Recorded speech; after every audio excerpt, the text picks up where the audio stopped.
குட்டி கதைகள். கதையின் தலைப்போ கௌரவம் அழிந்தது. ஒரு அறிஞர் இருந்தார். பல நூட்களையும் அவர் கற்றிருந்தார்.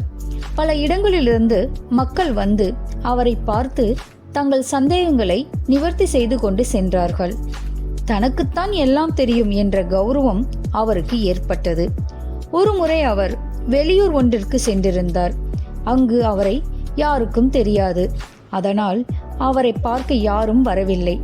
நிறைய படித்தவரிடம் ஒரு குறை இருக்கும்.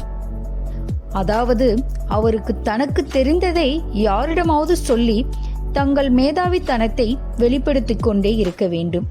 அந்த அறிஞரும் அதற்கு விதிவிலக்கல்ல. யார் வந்து பார்க்காத பொழுதும் யாரிடம் தனது அறிவை வெளிப்படுத்துவது? அங்கு ஒரு சிறுமி ஒரு மெழுகுபருத்தி எடுத்து தீக்குச்சியினால் அதை ஏற்றினார். அறிஞரோ அந்த குழந்தையிடமாவது தனது திறமைகளை காட்ட ஆசைப்பட்டார். அந்த குழந்தையை அழைத்து, பாப்பா, இங்கு இருட்டாக இருந்தது. நீ மெழுகுபருத்தியை ஏற்றின உடனே வெளிச்சம் வந்தது. அந்த வெளிச்சம் எங்கிருந்து வந்தது என்று கேட்டார். அந்த குழந்தையோ உடனே தனது வாயினால் ஊதி மெழுகுபருத்தியை அணைத்தது. பின்பு அவரிடம் கேட்டது, சிறிது நேரம் முன் வெளிச்சம் இருந்தது. மெழுகுவர்த்தியை அணைத்ததும் அந்த வெளிச்சம் எங்கு போனது? அந்த அறிஞர் திணறிவிட்டார்.